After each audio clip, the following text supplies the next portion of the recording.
Welcome to Turkey Tales 3, 4 Seasons with Tom Kelly. Now there may be some folks out there who think Tom is all turkeys all the time. Thing is, turkey seasons are brief.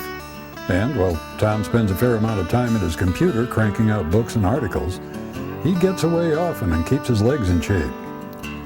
In spite of the fact that he turned 81 in 2008, Tom Kelly just can't seem to slow down. He can still stalk the woods and fields and leave younger folks in his dust. And that's not surprising since his early career was spent prowling the southern woods as a timber cruiser.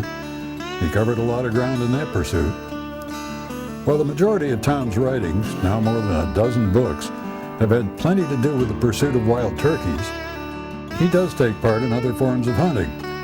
And he makes appearances at gatherings of turkey hunters as well as sharing his stories and expertise on television programs.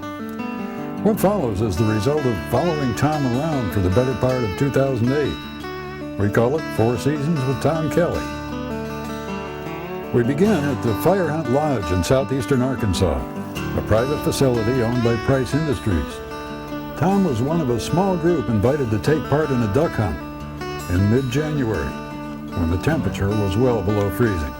January 19th, 2008, we are at Fire Hunt Camp in Arkansas.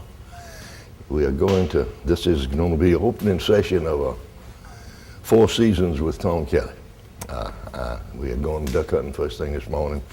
I'm standing in front of the fire getting ready, holding the leg bone of a vice president who unfortunately couldn't make it, but since his bone is going to make it for him, we feel like that's sufficient. It's cold as a mischief outside, and I don't know how long we're going to be, but I don't know how long we're going to stay, but this is the beginning. It's 17 degrees outside, so everyone was putting on their good neoprene-insulated waders.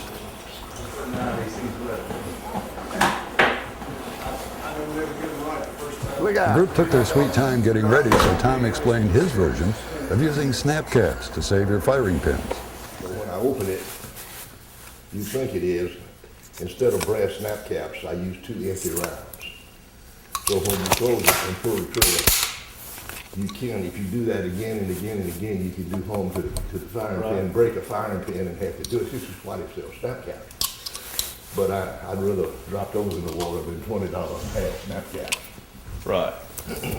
Now it's time to get to the ducks. At Fire Hunt Lodge, they use open 4-wheelers for travel to the ponds and flooded timber.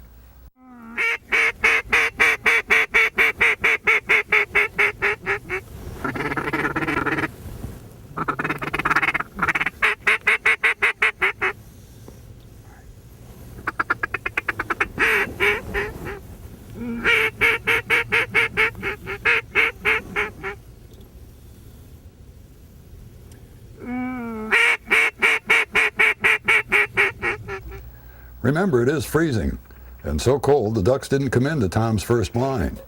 To break the ice, Tom told a duck hunting story about himself.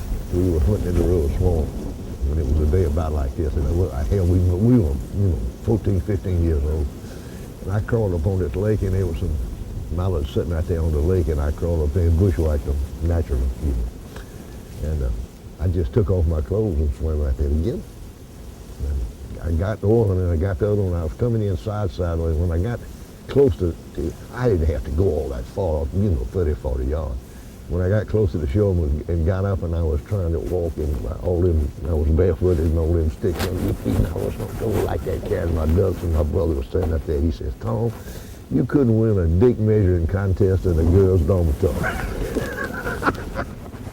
Everything you ever heard about Arkansas duck hunting is true.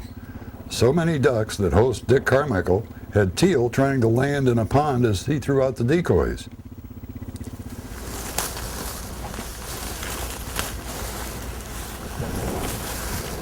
Tom moved to his new location, and he had his limit in less than a half hour. Ducks were coming in from all directions: mallards, teal, wood ducks, gadwalls, and others. Good shooting, sir. Here, bring it here. Look at him. He went and found that duck that was diving down there. And we did jam up. If we would do any better, we'd be illegal. What do we got? Greenhead mallards? Greenhead mallards, teal. I think there's a gadwall in there. Got one more morning, but this just about ends section 1 of A Season with Tom Kelly.